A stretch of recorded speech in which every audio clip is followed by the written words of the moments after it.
At this time, I would like to call the Marshall City Council to order. Prior to the Pledge of Allegiance, I would like to invite the Webelos and Cub Scouts from Pack 320 to enter.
And the Cub Scouts and the Webelos would lead us in the Pledge of Allegiance. Scout salute.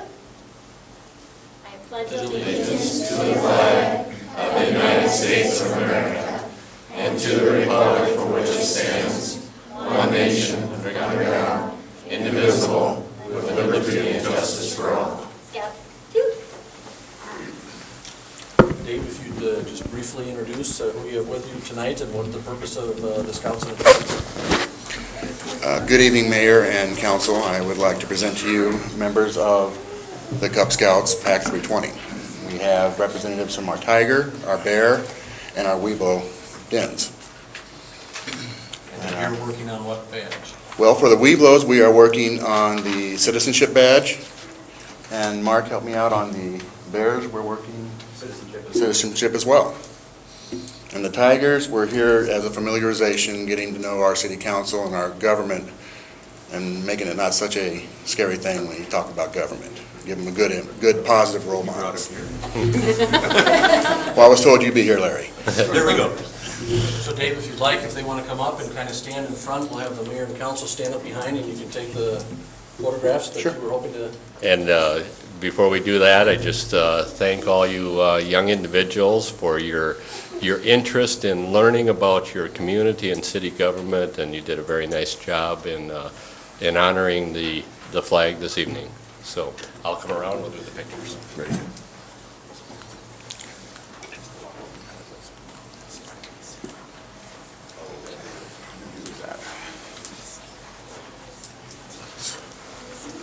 I think they're standing behind. You guys are going to have to scrunch together. Okay, Up so in little front. ones stand in front.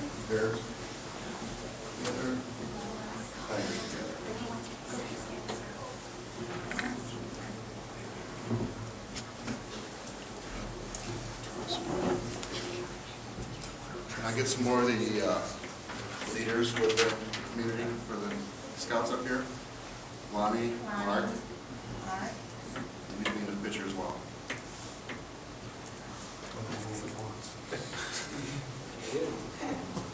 Mario, you want to take Lonnie's picture?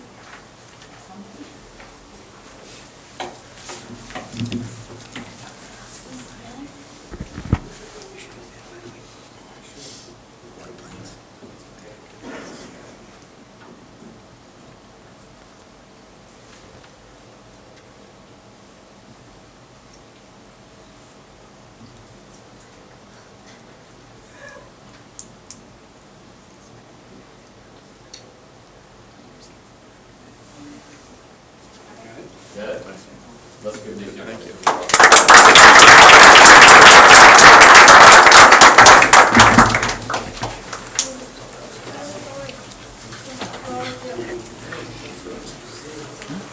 Yeah.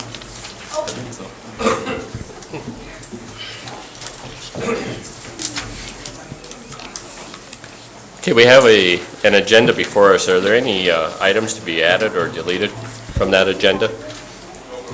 If not, we'll operate under that agenda. The first item then would be to consider the approval of the minutes of our last regular council meeting. That was held on November 5th. We also had a special council meeting on November 13th. And the council does have the printed minutes from both of those meetings. Are there any corrections to note at this time? Yes, Mr. Mayor. Mike? The back of page 1, 2, Yes? first paragraph, voting and removed, Ritter seconded to purchase 2 fully marked patrol units. Skip the light bars, because we have those already. It was in the earlier motion, we would have to have purchased emergency lights for the unmarked unit. I think we can just scratch the light bars. And in the next paragraph, the last line, the rear seat, additional drop ship fee, I believe. Ship instead of sheep? That's it. Okay. Any other corrections? I move the minutes as corrected. Second. Motion by Charlie, seconded by Jenny, to approve the minutes of both meetings as noted. All those in favor say aye. Aye. Those opposed, motion passes. The next item is also, we have some guests with us this evening, in addition to our previously recognized guests.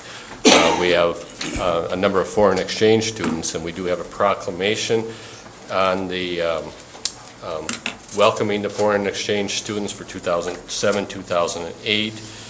We will present that, but prior to presenting those proclamations, I'd like a motion for the minutes, for the proclamations. Make a move to approve. Second. Motion by Larry, seconded by Charlie, to approve the proclamations for, that would welcome the foreign exchange students for 2007, 2008. Discussion? Not all those in favor of the motion say aye. Aye. Those opposed, motion passes. Now I'd like the exchange students to come forward, and I will present your proclamations. So.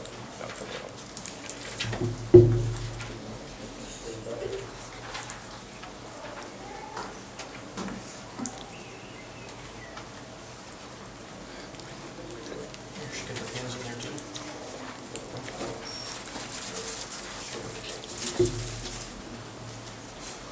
Okay, the first proclamation,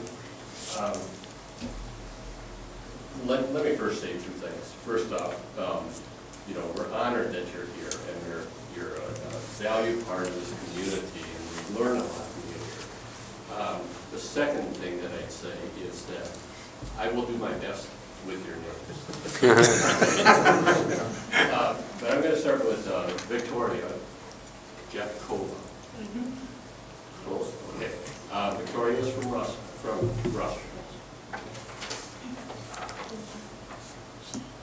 The second one that is for Marcelo Vargas, who is from Chile. Third is Julian Kammermeyer from Germany. And fourth would be Eduardo Musi from Brazil. Welcome, let's give them a round.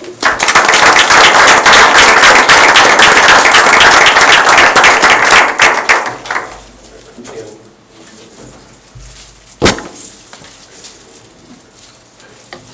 Can I get a picture too?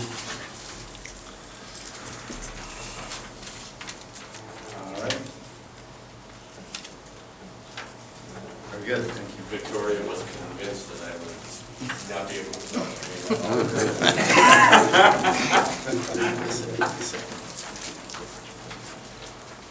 That's what I was given for the resolution.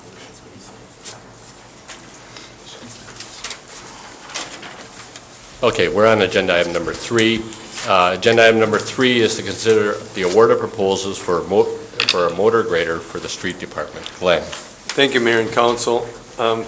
If you remember, the council asked us to go out and look for proposals for 3 different types of proposals. One was for a 5-month lease option for up to 2 motor graders. One was for a 1-year lease with a purchase option. The other was for a 5-year lease with purchase option, and all of those were for up to 2 units. And we met with our equipment review committee, and we provided them with some information at that meeting. It was agreed up front after we got our proposals in that we did not need to purchase a second additional motor grader at this time or lease it for a 5-year period of time. So we limited our discussion at the committee meeting really to the first 2 proposals, the 5-month lease and the 1-year lease purchase option. We went through several different items, and kind of bear with me for just a little bit on this one, where you've got in your packet, I believe, a copy of the spreadsheet that we put together so that we tried to compare apples to apples in the proposals, even though when the proposals came in, and if you were at the bid opening, it sounded a little confusing, and I think it was not only to us but to the vendors as well. So this is a good spreadsheet, I think, that shows you what our initial costs would be, what our long-term costs would be, and then what our recommendations would be. And after review with the Equipment Review Committee, staff is recommending the following items. Number 1, a 5-month lease option for 1 unit from Ziegler Cat of Marshall for $3,301.50 per month for the 5-month period of time. I will also say that all of the items that we're giving you do include sales tax. So we wanted to make sure that where the bids included, a trade-in or then the purchase or the lease, that we made sure that we included tax on all items. We also are recommending a 1-year lease purchase option for 1 unit, and that would be recommended to RDO of Marshall in the 1-year lease amount of $11,096.24, and the buyout price with trade of $159,750.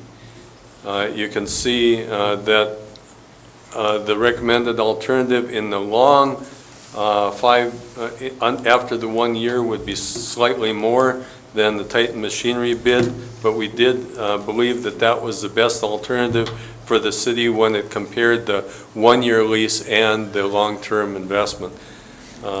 If you have any questions, I certainly would take them. Questions for Glenn? This was also reviewed prior by our Council Equipment Committee, I believe. That's correct, and we would bring that forward as the recommendation from the committee as well. Okay. Questions? Apparently, the trade-in allowance is deducted off from the 1-year lease up front with the 1 bid, and it's not with the other. It is actually a combined deduction. They chose to put the trade-in value up front, but it is also included in the combined package of both the 1-year lease and the buyout price. Each company kind of has its own types of incentives for purchase or for lease. And I'll give you an example where RDO wouldn't even give us a 5-month lease option. You can see a no bid in that one from them. That's because their company doesn't want to get into that type of lease.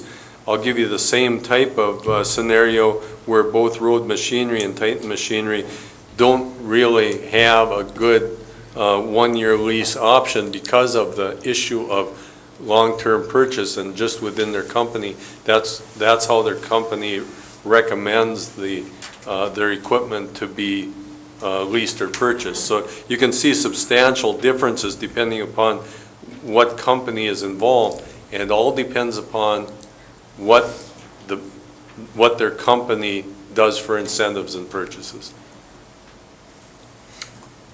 Other questions? Mike, you had a... Mayor, I should point out in the financing that if you go with the option as recommended by Glenn and that committee, is that the buyout price at the end of the 1-year period at $159,750 is that we would propose to take a look at that with our capital equipment financing that we're working on now as we assemble the 2008 budget. Now the payment would be due when, Mike? The payment is due the end of 2008, Glenn. Is it Correct. November? It depends when we get that put together. But it'd be 1 year from the date that we signed the contracts and put that together to do that. But we would do a buyout with the company, and then we'd assemble our own financing. At this point in time, it'll probably be December to December, and we would have to actually work out the payment dates with the company. But that's the dollar amount that we would have to pay off as we put that together. Correct. So the lease in the first year, or the first 1 year lease is the 11,000, and then at the end of that 1 year to buy out with the trade-in is the 159,750. Other questions? The, there's one of the purposes is for snow removal here, and so, which leads to two questions. One is anticipated delivery date and the attachments that we currently have for the blades, that type of thing. Wings would go on this. The new wings are included on these. The first unit would be delivered shortly. The second unit, we would have to get the actual delivery date from the supplier after the order, but we would expect it within 30 days. And Glenn, we're trading in a 1977 Champion. It's 30 years old. We discussed that also with the Equipment Review Committee, and that it's time for it to go. We wouldn't be using it again this winter. Any other questions? Question in the audience? Joe Sloman with Tech Machinery. What I was wondering is, after the first year, are you guys as a city, are you Yeah, looking at? if I could have you come to the podium. The reason is that the microphone there picks up, so it can Okay. go out on the broadcast, so. After the 1 year, are you guys looking at buying this machine straight out or doing a lease or something after the first year? We would be looking at another rental of another second unit next year. This would be a purchase to replace the purchased unit, the trade-in unit. So we'd be looking at, we'll be needing one more leased unit next year as well. Okay, so after the first year though, after this year, you guys would either, the 159,750 is what you guys would have to purchase this machine for? That's correct. Okay, the reason I'm asking is, right now you could buy my machine from Titan Machinery for $159,412. If you look down at the 5-year lease for Unit 1, that's my purchase price as of today.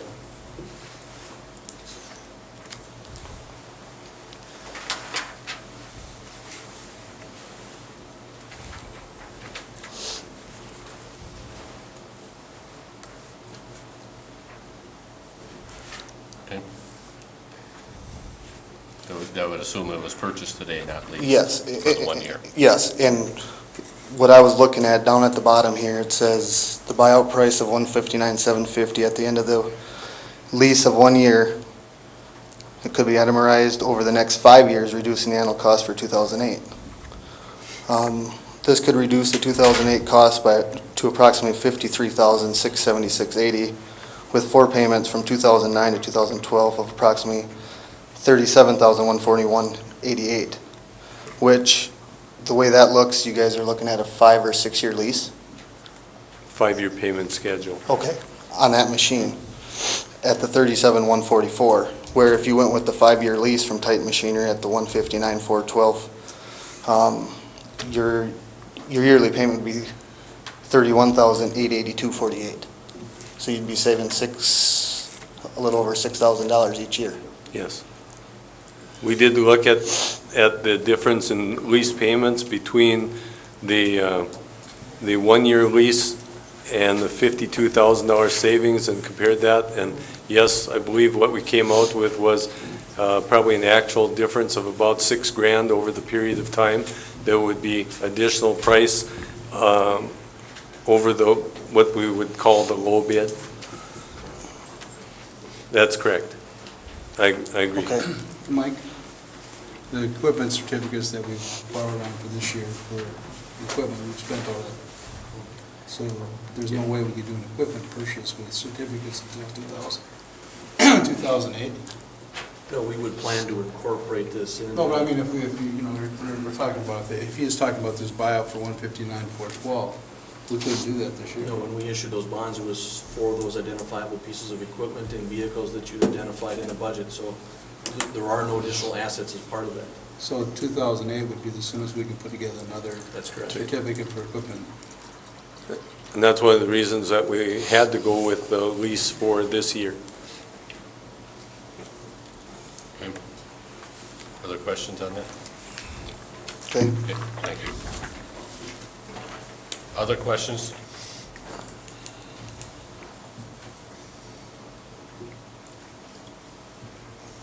If not, you have the two-part recommendation.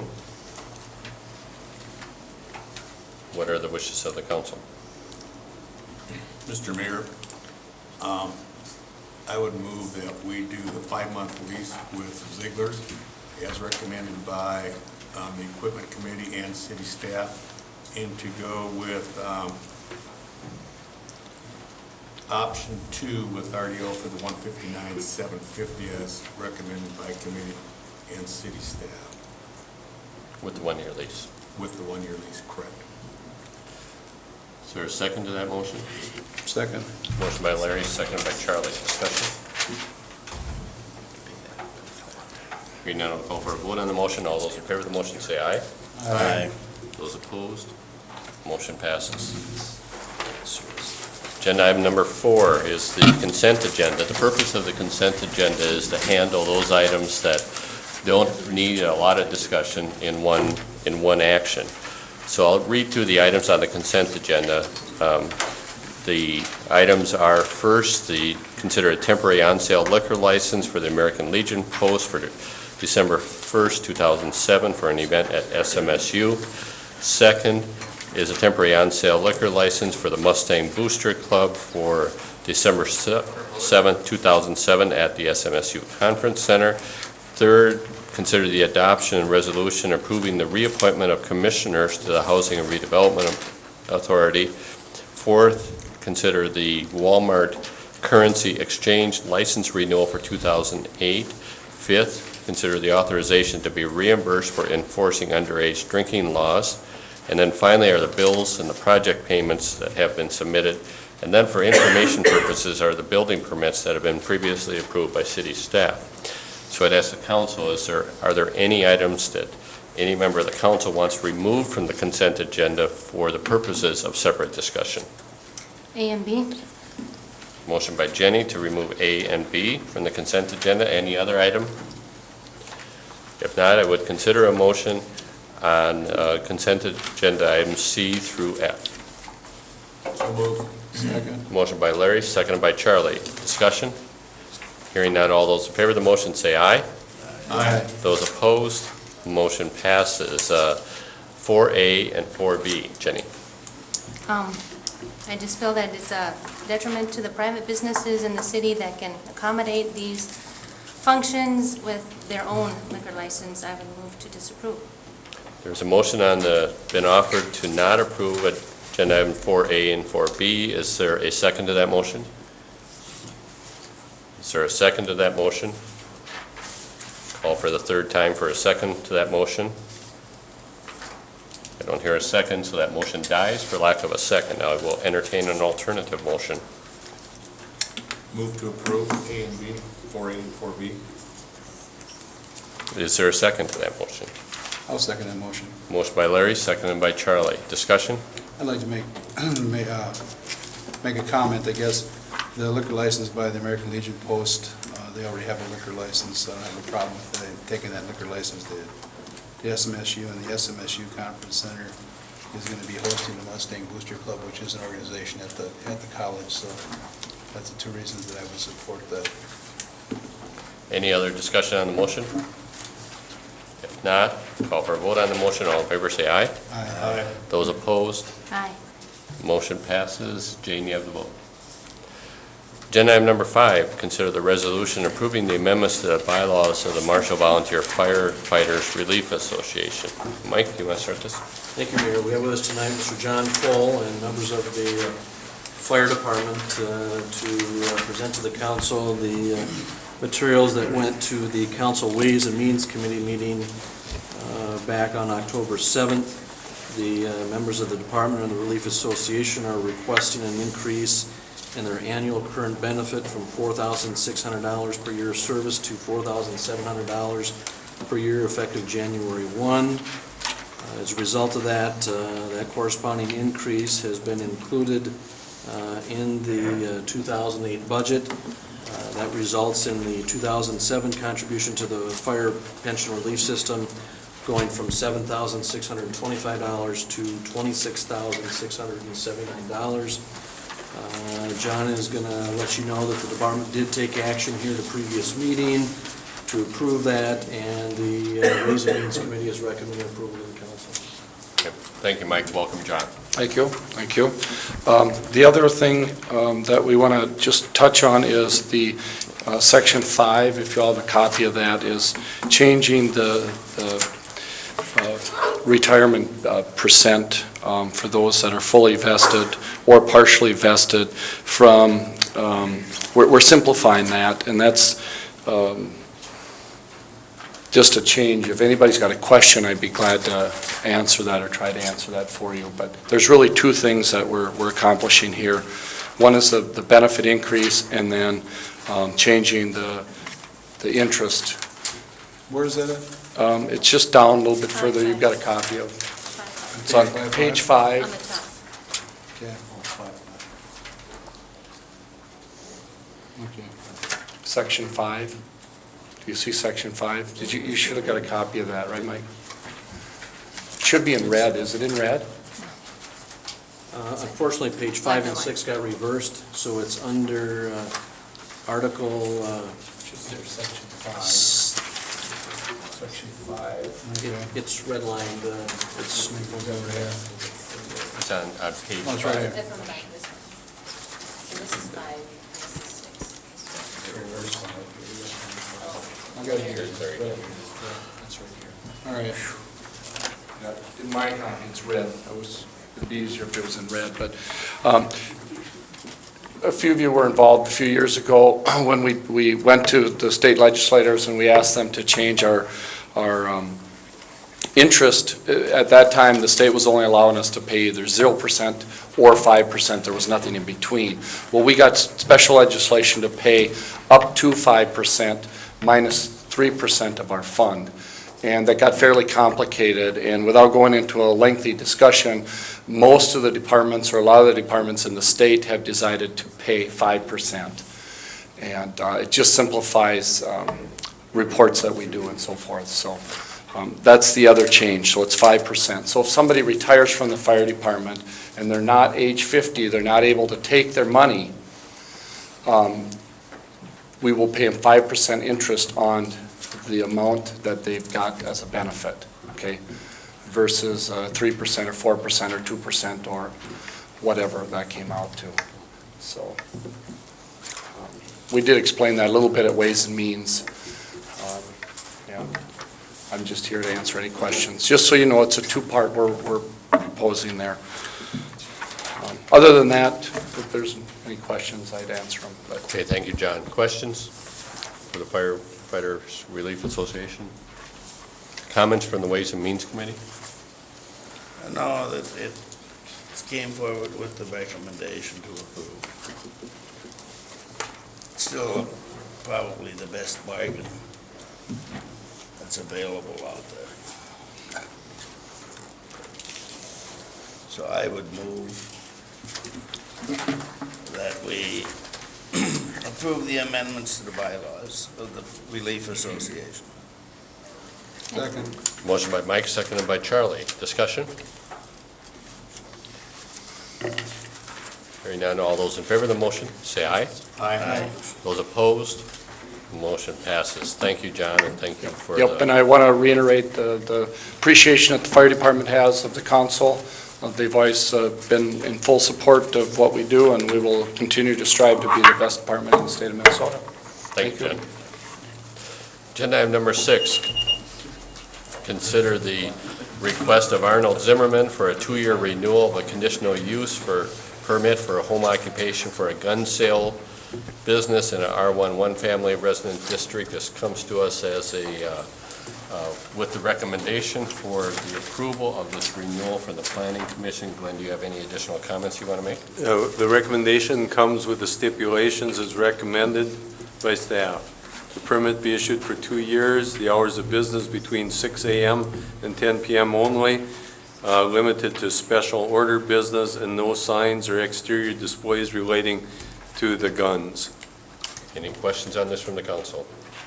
Mr. Mayor, at Planning and Zoning, Mr. Zimmerman is not going to be able to be with us tonight. He is in South Dakota on his way home from a deer hunt.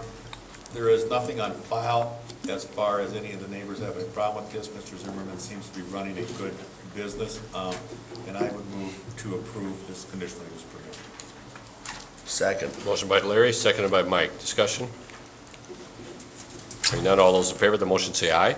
Aye. Those opposed, motion passes. Agenda item number 7, consider the request of Bruce Grow for a 5-year renewal of a conditional use permit for a home occupation for a live bait business in a R11 family resident district at 207 North 7th Street. Once again, this was recommended for approval by the Planning Commission. Glenn, any comments? Yes, and we would recommend approval with the 3 conditions: that all water and organic waste be disposed of in a municipal wastewater system or other sanitary method away from the property. Number 2, the hours of business be restricted from 6 a.m. to 10 p.m., and the permit doesn't expire in 5 years.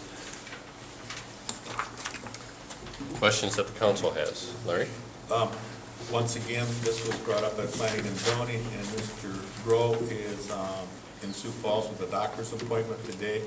There is no complaints on file from any of the neighbors within the neighborhood. He seems to be running a good, clean business, and I would move approval with the conditions listed in your pamphlet.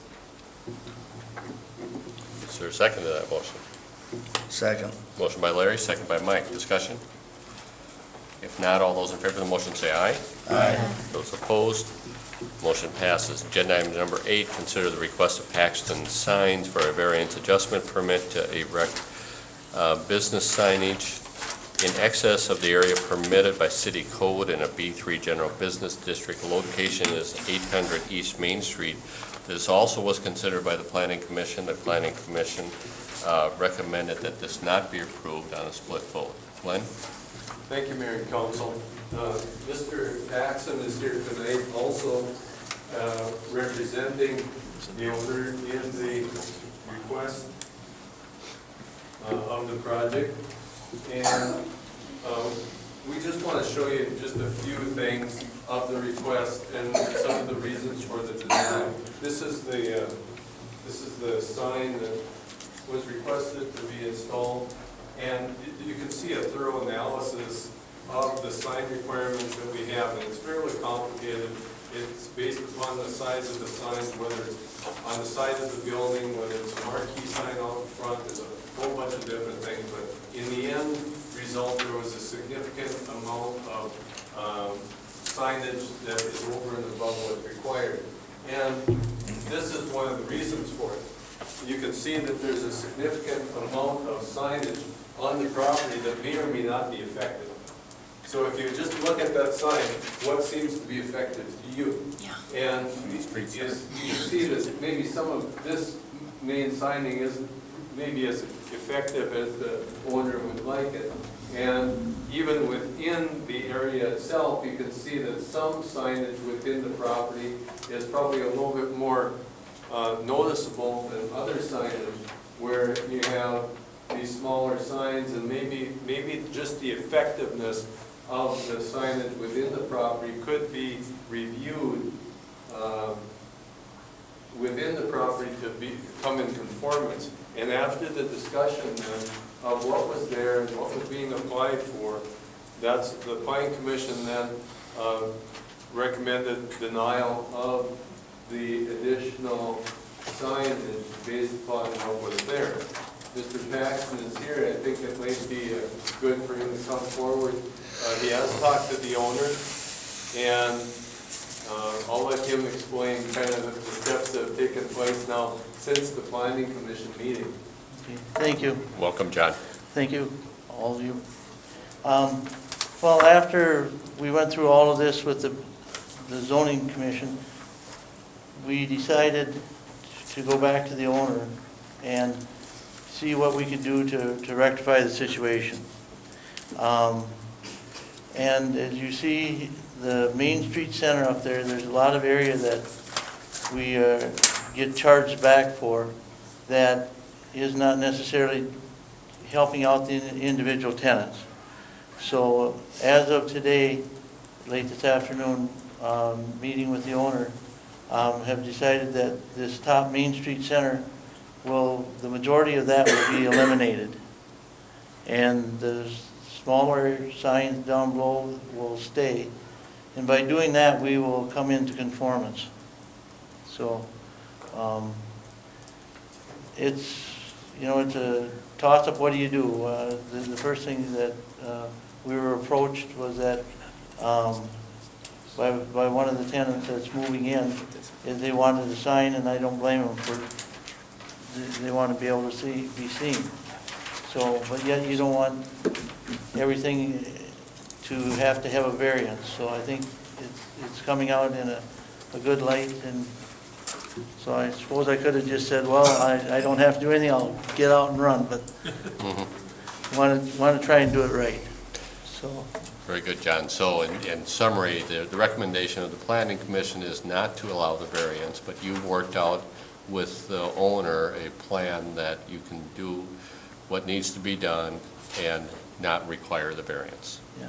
Yeah, I would like it spelled out some way or another, and I don't know how exactly to do this, is the fact that it's going to be taken care of, but yet we're not back, it's not saying that it was all right to leave it the way it is, that it has to be changed. Yes, and by the denial of this request, that would leave things the way they are.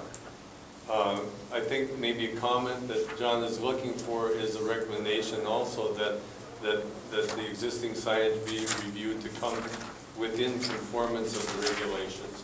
And I think that that's a good thing to be said. And I think with John's assistance, I think the owner then can be more responsive to his renters and still provide signage in conformance with our regulations. Yeah. The owners were very cooperative, Yes. so I guess I was happy about that. So. Mike? Well, irregardless of what you're asking for, I guess, I always have a problem with our sign ordinances. Everything is supposed to fit into a neat little package. And in this case, the size is based on how much frontage on East Main. How deep are those lots, or that lot? About 500, 550? I don't know. Well, there's a lot more depth Then there is. than there is frontage. Yeah. These buildings face each other, running the long way on the lot. From East College Drive, you can't see anything other than two of the signs, Minnesota Valley, and the one that's right across the street from it, From East Main. whatever the name of that. And I think it's kind of ridiculous to say that to impose something based on a front footage for something that is occurring within the depth. And you can see there, Mike, there is substantial reductions in the sign square footages because of the distance back and that they're on the face of the building instead of on the sign. So yes, the code does do just what Mike just said, is the setbacks from the frontage, there's significant reductions to those square footages. For instance, if you look at the Minnesota Valley Communications sign, there's a reduction of 30% of that sign. The Alltel sign is a 30% reduction. The Caldwell Banker sign is a 65% reduction. So you can see right down the line there, that's why those reductions are made is because, just what you said, Mike, of the setback. So we're trying to take a look at that when you look at those reductions in the sign requirements. The signs can be bigger, and they get reduced by that just because of the setback. I think that's a comment. And signs that are flat mounted on the building are not nearly as offensive to the public as what's out Yep. blocking vision down the sidewalk, whatever, down the road. And that's why the flat wall allowance is in there as well. But I think we should, as a city, be more generous with the flat wall. Okay. Other comments?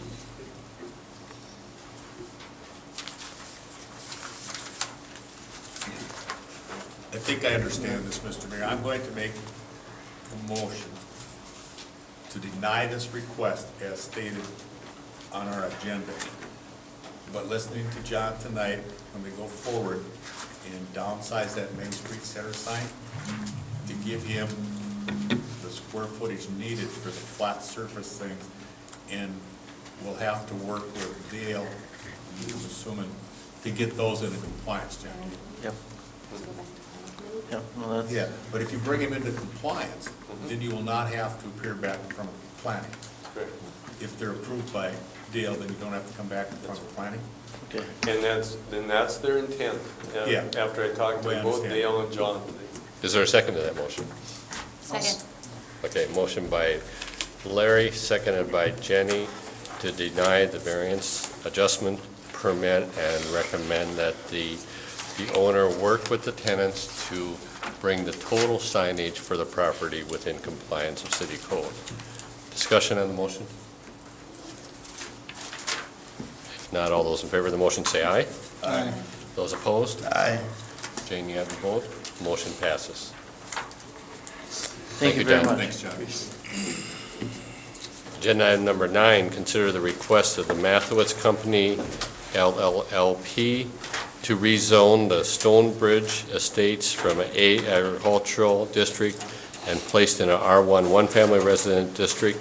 The action here would be the introduction of the ordinance and calling for the public hearing, and that would be held then at our next regular council meeting. Glenn? Thank you, Mayor and Council. This is kind of a combined request from a previous meeting, in that, if you're aware, this is Trunk Highway 59, going southeast Main Street extension. This is the Club 59 area. This is Stonebridge Estates. And at an earlier meeting, we did make a recommendation for the rezoning of this portion of the property from agricultural to one-family residence.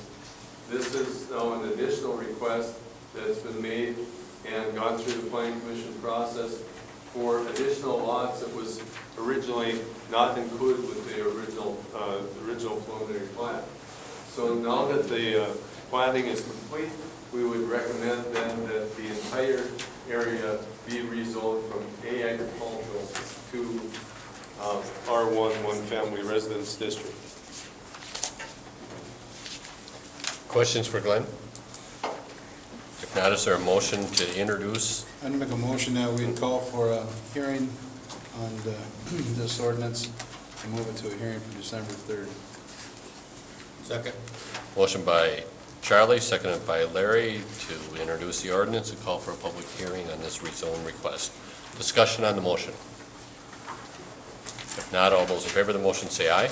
Aye. Those opposed, motion passes.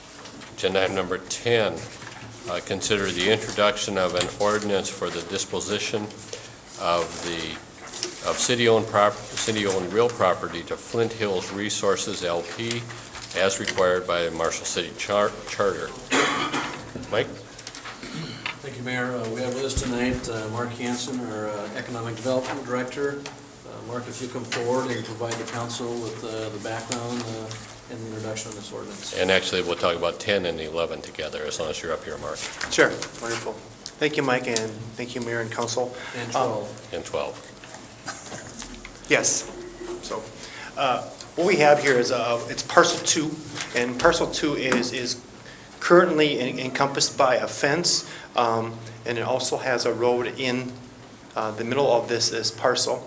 The parcel is currently being eased to Flint Hills to be used for their purposes.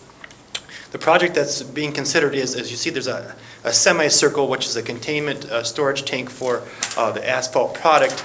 And the request of Flint Hills is to have, in case of spillage, enough property to contain that spill. The property that would be south of that tank is our parcel 2. So they've come to the city saying we would like to purchase that property, no longer have an easement, to make sure we meet all the requirements of a potential spill. They've also stated that they're willing to pay the appraised price. The city went out and got an outside appraisal, and the appraised price was given to you. Also, they would be willing to give all easements, the city a full easement to use that property. In the future, if we'd like to go do some maintenance to the diversion channel, they offer that. And also, they would be consistent with any current easements that are there, those would still stay in place. So we're looking at introducing this tonight and bringing to a public hearing to discuss the possible sale. Any questions about this from the council? Mark, if you would, on the backside as well, talk a little bit about what parcel 1 is and what's occurring with that. Parcel 1? Parcel 1, as you can see, is adjacent to our property. That is currently owned by the railroad. They would also, there's also Flint Hills equipment and property that is placed on that, and they are looking at acquiring that from the railroad, along with an area south of Parcel 1, which goes across the diversion channel onto other property. They're looking at acquiring that and the property that's the diversion channel and across from that, of conveying that to the city. They would really have no need or purpose to keep that, so they would look at conveying that over to the city. And there's no issues with selling of this property because the previous funding source may or may not have been Corps of Engineers? Yeah, we checked it out, there's no issues there. No issue, okay. Also would point out, Glenn, for the council's benefit, is that we still can access the property on the south side of the parcel.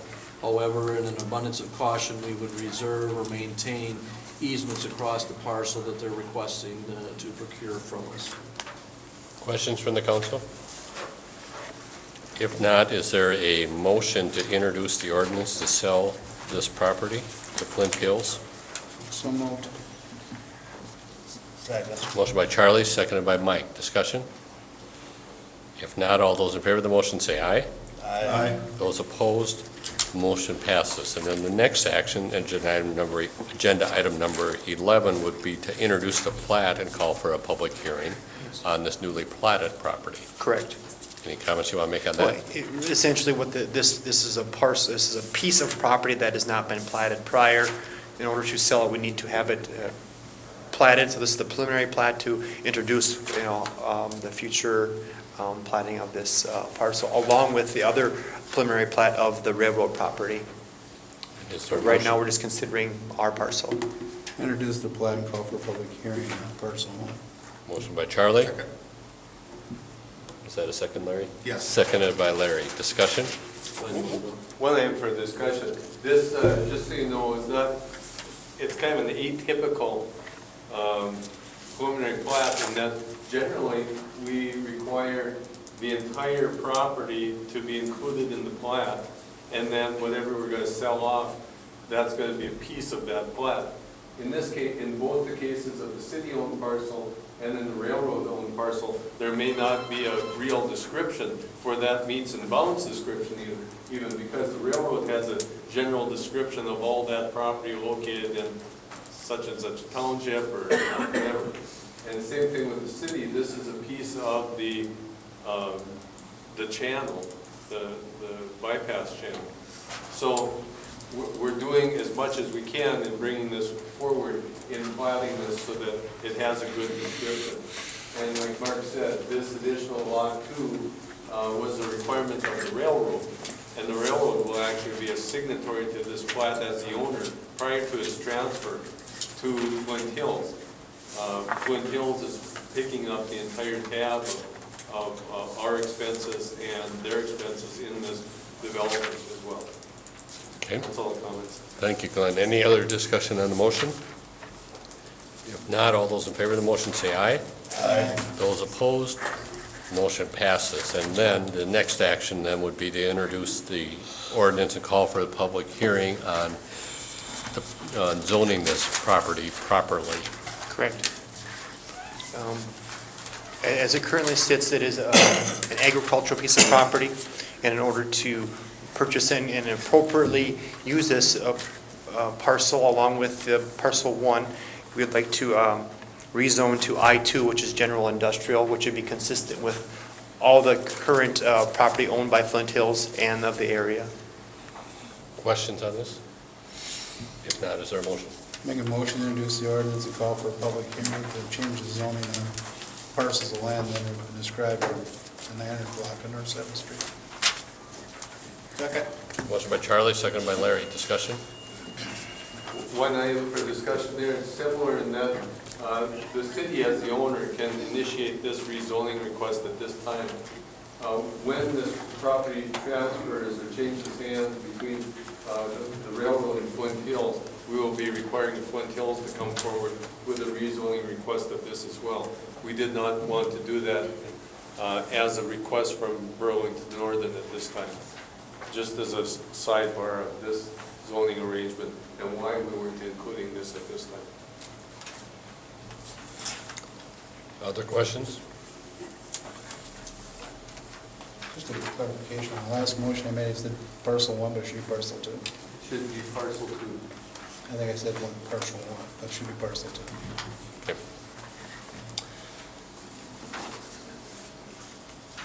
If not, let me see, do we have a motion on the floor? Any other discussion on the motion? If not, all those in favor of the motion say aye. Aye. Those opposed, motion passes. Anything else, Mark? No. Thank you. We'll move on then to agenda item number 13. This would be to consider the preliminary plat of the Club 59 edition. The action here would be the introduction of the plat and calling for a public hearing. Glenn. Thank you, Mayor and Council. This is an interesting one as well. This is not one of the normal plats that we've been given. If you remember, 2 years ago, the city initiated this plat in conjunction with Marshall Municipal Utilities and the property owners. And this is Truck Highway 59, East Main Street, going south of the city. And these are all the residential parcels involved in that area. And the purpose for this plat is to clarify descriptions of property, to help define property lines and easement locations for current and future projects for supplying them with power, water, and sewer. It's taken some time to put this together, and each of the property owners is a signatory to the plat. So we did have, I think, 3 property owners at the Planning Commission meeting. The only question I think we had is why it's taken so long. So it's one of those things where everyone is kind of interested in getting this project accomplished, and we would like to introduce the preliminary plat at this time. Questions for Glenn? Yes, Glenn, where is the public streets going to be to get access to some of those back lots, like 6, 7, 8, and 9? Okay. These lots are accessible from this roadway that is a public driveway, a private driveway and public utility easement. They currently exist as written easements, but not in the location that the current driveway exists. This plat defines then where those easements will exist legally. And Dennis, maybe you can shed a little light on this. I'll give you an example. The easement for this roadway really goes through this house. And everyone knows where the roadway really is and how it's been accessed over many years, but we want to make sure it's defined as where it is. We also have a roadway easement across this lot, and there was some discussion over the last couple of years about what's the legal status of that access. And Dennis, I don't know if you made that determination or another attorney did, but the determination was made that yes, that was a legal access and it couldn't be taken away by the property owner. But yes, it can be included in the square footage of this lot for consideration for other things like building size and requirements and those things. So it's shown on here as a private driveway and public utility easement. So we can use that area for water and sewer. We could use it for those things, but we aren't taking it over as a public street, for instance. Dennis, maybe a couple comments on this plat. I think, as you indicated, there are a couple of legal theories. One is called the practical location of roadways. It's been there in excess of 15 years, so you got basically adverse possession type thing. It's been there, you can't really object to it now at this late date. So through those two legal theories of adverse possession and the practical location, that's where they're at. Does that bring up issues regarding maintenance, public maintenance of that roadway into the future? It's indicated as a private driveway and public utility easement. So I would expect that our determination is it's not a publicly maintained drive. And Dennis, you can clarify that before the hearing. Mike, you have a question? Well, yeah, I guess I have a kind of a problem with that. I don't like to see private access to properties by means of a private driveway within the city limits to a private street. While everyone is anxious to get in, could we not make this a public street at the same time? We would not want to, in our opinion. We don't have the width for a public roadway for that, and we don't have the wants or needs to be going back there and maintaining that and turning around in someone's driveway. We could push the snow right into their driveway at the end or haul it all the way, but right now it's privately maintained as well, and we don't see the reason to change that to publicly maintained. We don't have the width necessary to do it unless one of these houses was moved out of there. That's really what we're looking to do for this lot, for instance. This lot is part of an acquisition process that Mark Hansen was working on for Windstar Street. That's the only one in this subdivision that we would have a publicly maintained street through the subdivision. Right now, Canoga Park Drive comes and services all the way down to this lot. Well, and the reason I'm asking my question is that potential future street, Windstar. Is there a possibility at some point, if that other portion gets developed,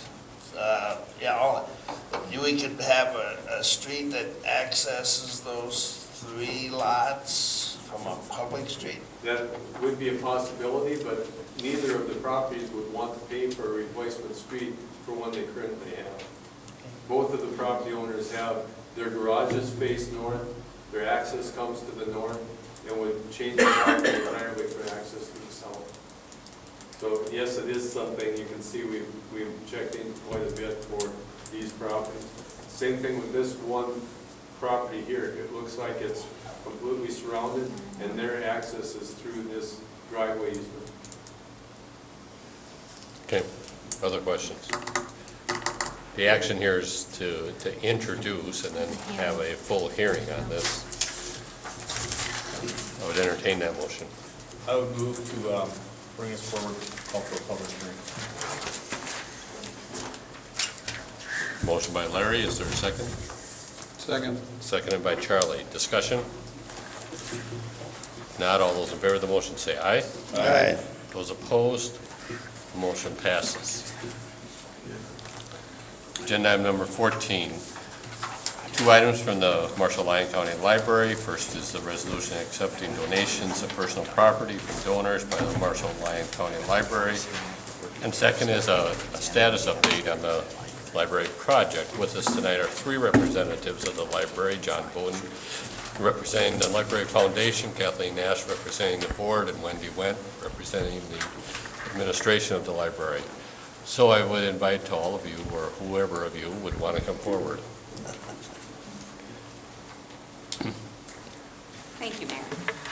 I don't know if the first part is just the resolution accepting the donations, if you just, how you want to handle that, just kind of a pro forma business. Kathleen, we did not receive an updated resolution from Lou today. I received a copy from your staff. It was my understanding from Lou is that she was going to fill in, the purpose of adopting the donation is the listing that would go in the resolution. That's the packet you received that you gave to I've not seen this. you got it from your staff. We gave her the outline of the resolution, and as of what we had for Friday is what's in the council's packet. But that packet, in the back of the packet, there's all the city ordinance things, and this, we received this whole packet stapled like this from your office, including the front, including everything. I have the listing in my copy. You do. That I got today to sign. This is background information we provided some time ago, but as far as what's inclusion of this list, Lou didn't have that for me on Friday when we put this together. That packet there, she gave me that, can you roll me copies? I understood that packet, as it is, came from your office. Yes, sir. But I understand that she did that. Tom, have you seen the package? No, because we worked to provide the resolution that had the dollar amount, but that she was going to insert this piece into that resolution. Well, apparently it's coming, looks like that's.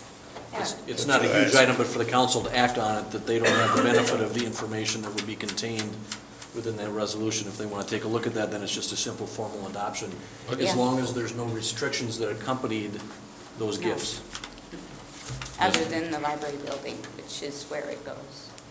Okay, so the resolution that we don't have lists a whole series of names, and they're all cash donations, right? That's No right. in-kind there or anything, and it's No. all cash in the bank, and that That's right. cash in the bank would total That's right. $17,815. Right, and Correct. in an account separate from the library. It's not in the library operations account, it's in a separate account for the building. Everybody understand that resolution? Is there a motion for that resolution? So moved. Second. Motion by Charlie, seconded by Mike. Discussion? Hearing none, all those in favor of the motion say aye. Aye. Those opposed, motion passes. Then we'll talk about the status of the project. Okay, thank you. We thank you for this opportunity to update you on our progress toward the city's new public library building. Since the mayor and Councilman Reynolds with Mr. Carr brought this opportunity to the library board almost 2 years ago, we've had some up and downs. However, since mid-September, prospects towards the new city building have brightened.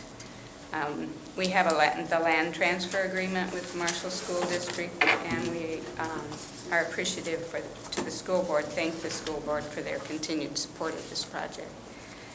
The plat for the land has been approved by the council, and while we have met Mr. Carr's challenge of a $2 million match, the foundation is continuing to raise funds. We had a very successful event this past Friday at Cold Stone Creamery, and we thank Mr. Keith Edwards for donating half of the profits of that opening day. They had 1,800 customers pass through their doors. It was a very busy Friday there. And we also are looking forward to another successful event at Applebee's, the Pancake Breakfast on Saturday, December 8th. Since our last accounting in October, we've received an additional $43,000 in cash donations. I think you all received a spreadsheet on where we are with the funds. Just a couple of things I wanted to point out, that of the pledges to date, the $603,000, we've received in 07, 287, so, and with another additional 34,000 that's to come in by the end of the year. So we've received already about half the pledges that people have given. The in-kind pledges, that amount actually represents, we've got pledges from 5 vendors. This represents 3 vendors. We have 2 additional vendors who have made a commitment to us, but haven't put a monetary value to their commitment, so. The verbal intentions, which I didn't include in the grand total, represent things that we're really very confident of.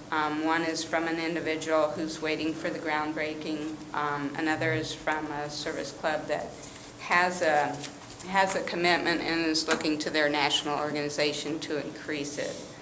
And the others are from businesses from the community that we have full confidence in, but I didn't add it at this point.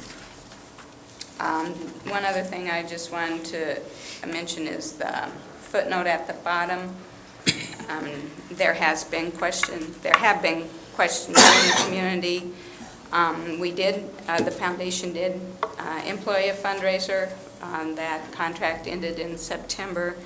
I just want to make it very clear that was not paid for out of funds raised for the building. At the time, the foundation did have money before this project began, and they paid the fundraiser out of those funds. So all the money that's come in for the building goes to the building directly. As our timeline that we also distributed illustrates, we've set an ambitious goal of spring 2008 to begin construction. While we do have enough funds to build the building, we do recognize that we still have about $1.6 million to raise to reach our total goal of $5.6 million to furnish and complete the project.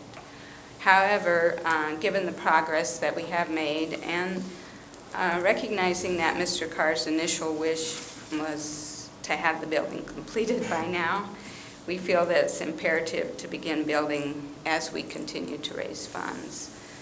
It's also important to note that we do have several possibilities for front-end financing of the project. This is very preliminary at this time, but when we do come back to the council in March or April for permission to build, we will have that all finalized. That will be part of the final proposal that we present at that time for building the building. So just to close with continued support of the mayor and the council as well as the citizens of Marshall and Lyon County, we look forward to beginning construction in the spring. So if you have any questions. Questions? Just one question on the spreadsheet. Previously we just passed that resolution for $17,815, but the spreadsheet shows that there's donations received at $287,333 through 11/15. So. Oh, yeah. Do we have another list coming to us? Wendy's raising her hand back here. No. Too, so. The difference is we also have money at Southwest Initiative Foundation. The funds that you approved today went directly into a Wells Fargo building account that's separate from the library operations account. So that came to us and we deposited it there. And the reason for that was that the Southwest, we do have small expenses, and Southwest Foundation, you have 2 withdrawals a year, and after that there's a charge.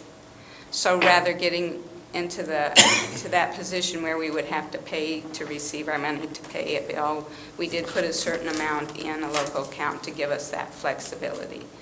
So because we are an instrumentality of the city and county, we don't have the authorization to give them the letter, so they can claim it on their taxes as a donation. So that's why we came to the council, because the city can. And so we can generate that letter. So down the road, whether it's February or March or May of next year, we will need to act on another resolution where we will receive the money from the Initiative Foundation to the City of Marshall if the City of Marshall is awarding the bid. In order to pay that, we'll need to receive the money from the foundation. Right. And it's Right, not the and- Library Foundation, it is the Southwest Initiative that has the bulk of the money at that's but I would expect that would be part, you know, we would be presenting an entire package that would have to do with issues about how it would be funded and how the money would be transferred and where it would be. And so we would address that at that point, yes. Yep. Other questions? I have a question. You look under verbal intentions under grants, pending and grants in progress. Are those pretty solid, when we get those grants? totaling Oh, $735,000? we never say that, and grants are never solid, no. Certainly, we're hopeful, and I don't know if John wants to speak about the solidity of the grants, but no, I mean, you know, they're applied for. Okay. They're certainly been examined as far as do we fit within their criteria? But the same as with Kresge, their criteria can change. Okay. Just talk a little bit about, this past week you saw ADM, how they gave us a check. We were one of 4 in the whole nation to get a grant, to show you, out of 100 applications, which I think is a very powerful statement of what we've gotten here. I'd like to share with you another avenue that you might not be aware of, or I don't know if we are eagerly, the Department of Education, through the state bonding process, has approved $10 million for public library construction. We are aggressively going to pursue in support of that.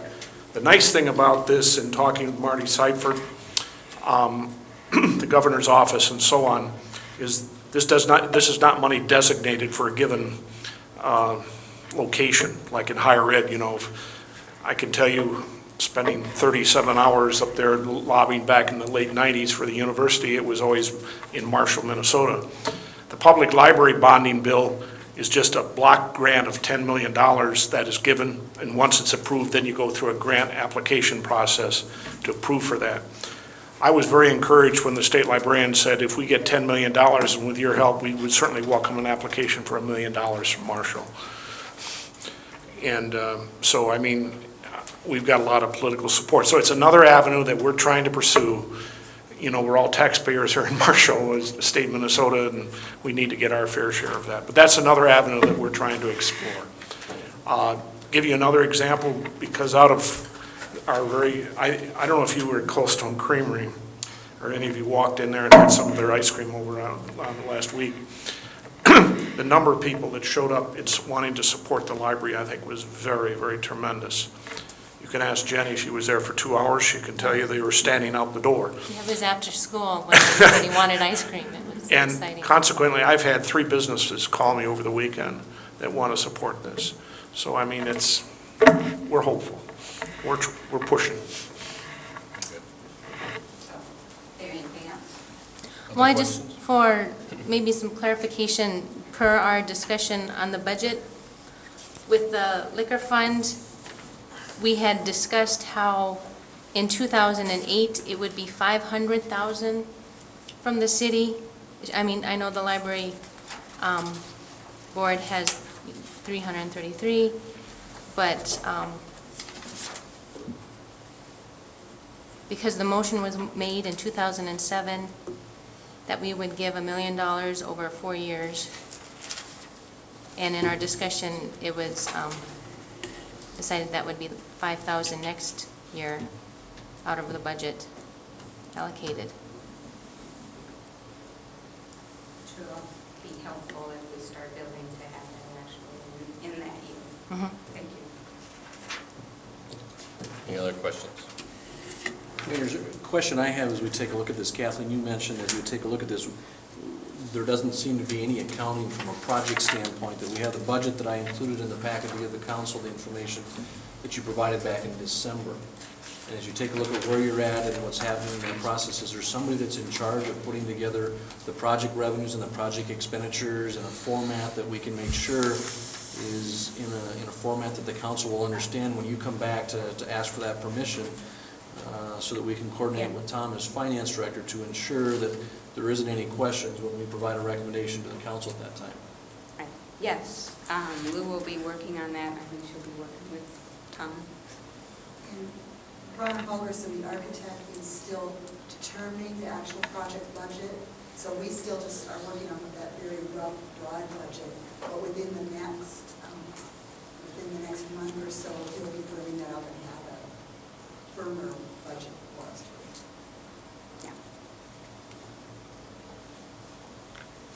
Other questions? Not, thank you. Thank you. Agenda item number 15, consider the amendment to the agreement with North Memorial Health Care.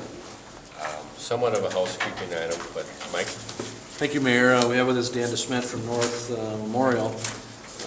You have in your packet tonight a slight contract amendment to the agreement that we have with North Memorial Health Care out of Robbinsdale, Minnesota. That going back to the original action dating back to 1995, it was assumed in the process that there was a transfer of the license from the City of Marshall to North Memorial. Minnesota EMS Regulatory Board is basically acknowledging to us that they're willing to correct a past action, and that really the transfer of ownership that we thought we had really is a name change, and that the city still retains ownership of the license. And so they're asking us, based on a letter and correspondence and interaction we've had with North Memorial, is to amend the contract that amends it, that the license is not transferred, but instead remains with the city, and that in the event of termination of the agreement, the city will continue to maintain the license until we arrange otherwise. And was reviewed by the city attorney, and he's okay with the amendment to the contract as recommended. Okay. Dan, do you have any comments you want to make? Mayor, Council, and nothing additional, like Mike said, it's basically a housekeeping item, so. But this actually would go all the way back to the original transfer back. It's basically correcting a state action that, as I acknowledge in my memo, is that to correct a past action by the Minnesota EMS Board, were based on their review of the action where they formally approved the transfer as what we had in that 1995 agreement. Actually, according to the current state board, is that really what should have happened is that should have been a name change only from the City of Marshall to North Memorial, acting on our behalf in the process, and that what they're really identifying is that the City of Marshall actually owns its current license. So it only took 12 years to find this little. That's with the state. We proceeded at the time, we put that together based on the belief that we thought was appropriate with the state board's action. And now they're coming back to undo that.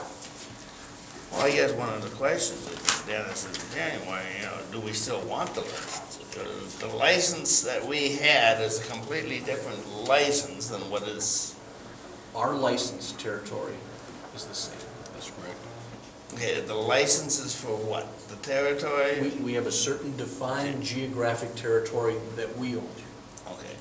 And it may become important in the future as North looks to expand their coverage area as it relates to neighboring geographic ambulance jurisdictions, that it's important that we own our license so that we make determinations that may be coming forward to you in regards to another community's license.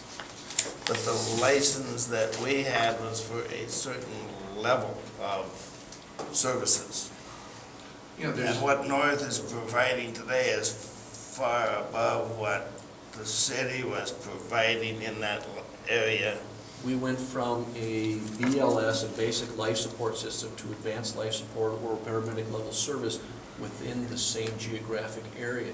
They have the abilities, as the entity that we do business within our geographic area, to contract for additional services outside of our geographic area because of their location within our licensed area. But the level of service defines geographic area. It doesn't define level of service. Just the geographic. That's correct. Right. Okay, all right. Good point, because that was one of the things we couldn't do in the past was we didn't have the ability to increase that level of service. And of course, that was accomplished through this action. Other questions? If not, is there a motion for this amendment to the agreement? So move. Motion by Jenny, is there a second? Second. Seconded by Mike. Discussion? Not all those in favor of the motion say aye. Aye.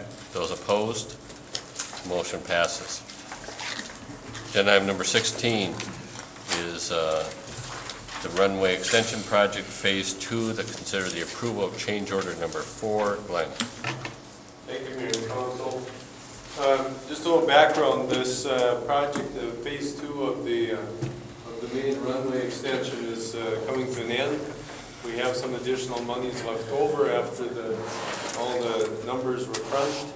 And there have been historically some things that have been eliminated from those projects because of the project cost. And just some things that come to mind include the removal and replacement of the existing, or the old arrival departure building and converting that to a ramp area. We had some expansion of our parking areas involved, but this one involves the ability for us to do some perimeter access control fencing, and specifically this amendment would include the installation of some fencing around the end of the runway. This is the Township Road, the infamous 4 Township intersection right here, the extension of our runway and parallel taxiway through that area, and the relocation of the Township Road around the end. We have 3 access locations for maintenance in that area, and we have had incursions into that area by vehicles in the past. Even when it was only this long, people would come in with their vehicles and park and look at the lights and things like that. So in our discussions, we thought this would be then the most appropriate place to put some additional fencing around. Here's the end of that same runway. This is at this angle on the sheet. It's this way. The Township Road goes around this end, and then we would like to utilize the funding that's remaining for the installation of fencing. The Airport Commission reviewed the request too, and do recommend that we utilize our funding for this project. And the fencing is, describe the fencing, chain link? Chain link, 6 foot high. It certainly doesn't prohibit other access to the runway and taxiway from other areas that are not fenced. However, this is the most accessible area and least observed area on the airport. So that's why we started at this end. When and if we get future funding to extend that, we will be extending it to include some more property that we have. Along Highway 19, for instance, next to the hangars, but that's more visible. We have MnDOT right-of-way right up there. So, Glenn, isn't there right now a field approach or whatever off the road that to get to that building? yes, there's one at the end for the lighting system. There is also one at this location, and there is also one, doesn't really show it, over at this area. That's a field approach type that our equipment and personnel utilize those as well as FAA. Mike? If we do this now, we've got the opportunities to get 95% federal funding with the balance remaining off this Phase 2 project. If not, then it's at our expense. Well, Airport Commission also felt, it won't stop it, but it's certainly a discouragement to people that might want to make a drag strip out of the end of the runway or something. It's an obstructive deterrent. Yes, nice word. Okay, I would entertain a motion for the change order. I would move to approve the change order. Is there a second? Second. Motion by Larry, seconded by Mike, to approve the change order that will be utilized to install fencing at the airport. Any discussion on the motion? Not all those in favor of the motion say aye. Aye. Those opposed, motion passes. Agenda item number 17, Council Commission Board Liaison Reports. Actually, mine have not met since our last meeting. Mike? Yes, you have unapproved minutes from the Airport Commission. You will note there was some question at the end toward the end of the meeting about unauthorized use of a ramp area by a private business, and apparently never bothered to get approval from anyone or any place. So Glenn wrote a nice little letter to them. It's non-airport related, but they're parked right out on the ramp using it. And prior to their parking on the ramp, they were on the other side of the old arrival departure building, and this thing mysteriously rolled away and ran into a King Air airplane and did a substantial amount of damage. So then they moved it onto the field so it wouldn't run away so far. But have you heard a response back? No, not yet, but we expect to see one within a week or two. We do want to accommodate their business needs, but not at that location. Also, I brought this up to Mike, the Merit Board, we've got, at our last meeting, we got a couple coming up. There's still some growing pains there. We walked around the Lane County Sheriff's Department. We got that new, what do you call it, command center, equipped with all these radios and et cetera, and they needed a place to park it, so they asked Rob and the Merit Board if they could put it out there because they've got all the batteries and radios and so forth, and it has to be, and when they came out there to put the vehicle in, mysteriously there was a North Memorial ambulance from Redwood Falls parked in our building out there, with apparently without getting permission from anywhere. So the Merit group, I guess, has to come up with some guidelines and some, but I walked back and I saw this ambulance and I thought it was a spare, and it's got oxygen, so it needs to be in a heated. But when I saw that it was the one from Redwood Falls, I really questioned whether that was an appropriate place to park the ambulance. I don't know if it's been moved since then or not yet. We're looking into it. There is quite a working relationship amongst all the public safety personnel, but I could not answer Councilman Boldinghammer's question in regards to that, but we'll find out why it's there. And that's it. Okay, Larry? Marshall Community Services met. I was not able to attend that meeting. Planning Commission met. I think we worked on everything there tonight that was transgressed in that meeting last Wednesday. Adult Community Center met last Wednesday, going over the budget and looking at our contract with LSS at 21 cents, I think it is, and where that's going to go. Barb feels that will be here for the next 2 years and looking at where we're going to go from there. That's it. Okay, Jenny? The library board met last week, and you saw a lot of what was discussed there, besides some policy and bylaws that were changed. And then the human rights will meet next Monday. Okay, and Charlie? Nothing. Okay. Agenda item number 18, council member individual items. Mike, you have anything? No. Okay, Jenny? No. Larry? None. Charlie? Nothing. Agenda item number 19, review of pending agenda items. Any comments on pending agenda items? Is there anything else to come forward from the council? Glenn, do you have anything? Tom? Mike? Is there a motion to adjourn? So moved. Motion by Larry, seconded by Charlie. All in favor say aye. Aye. Aye. We're adjourned.